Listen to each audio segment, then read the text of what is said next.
Happy Good Friday. Today I would like to talk about the holiday Good Friday that we celebrate. There are really three things that come to mind for me as I reflect on the meaning and how it can influence our life today.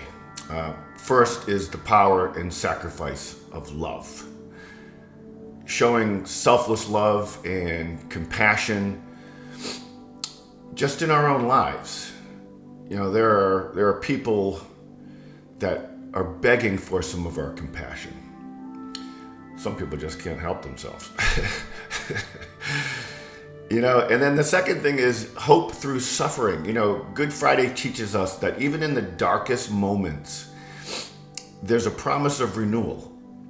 I did a podcast called God is in the Middle. And you just have to trust that God is in the middle. God, something created everything in the world, in the universe. We call that God. And in the end, we always inevitably say, but I wouldn't change a thing because I wouldn't have my kids and I wouldn't be where I am today and I wouldn't learn and know what I have. But it's in the middle that we find it challenging. And a lot of times we're suffering and we're dealt blows.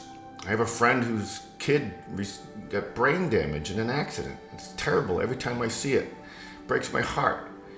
He has to be sitting there saying, why him? Why us? Why? You know, there's something we don't know. It's just trust that it's beyond our comprehension. God is in the middle. You know, and then lastly, forgiveness and reconciliation. You know, Jesus said, Father, forgive them, which models radical forgiveness. It invites us, Good Friday invites us to release grudges, to seek reconciliation, and to embrace grace in our own lives, in our own relationships.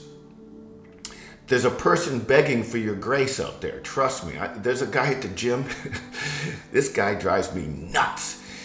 Oh, he has his headset on and he's got a mouthpiece he's wearing and he's grunting. And then if his mouthpiece isn't in, he is singing in the locker room. He is singing in high pitch everywhere.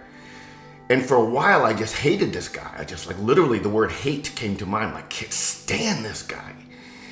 And I realized that every time I did that, I was immobilizing myself. I was thinking about me and not him. And I thought one day I said, you know what? I think this guy needs my grace. There's got to be something up in his mind or his life that he feels that he needs to be this guy or act like this, or maybe he just doesn't know. Oh, I don't know how, but maybe he just doesn't know he's a wrecking ball wherever he goes. But nonetheless, I stopped not liking him. And I started to give him some grace. And you know, yesterday he comes up to me and goes, you know who you look like? And he said some dude's name and I don't remember. And I go, what? Jeff Goldblum? I hear that all the time. And he goes, that guy too. But anyways, the first time he ever spoke to me, you know. Meanwhile, I've been hating on him for months, maybe even years actually years, because he followed me to this gym. As soon as I saw him at this gym, I was like, oh God, dude, this guy. But I started giving him some grace, and now he's like all smiles and talkative. It's kind of God's little influence. You know, and then there's another thing where, you know, I gave him grace, but in my own personal life, I had to give somebody forgiveness. Somebody that affected my life in a very, very big way, mainly in a financial way.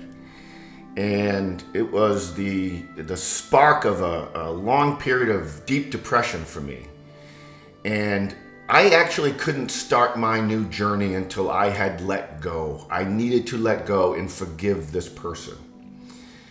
And when I did, it was very cathartic.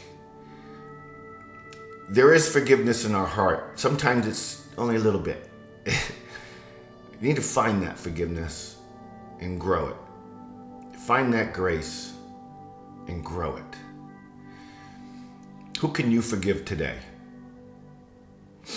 Who can you give your grace to today?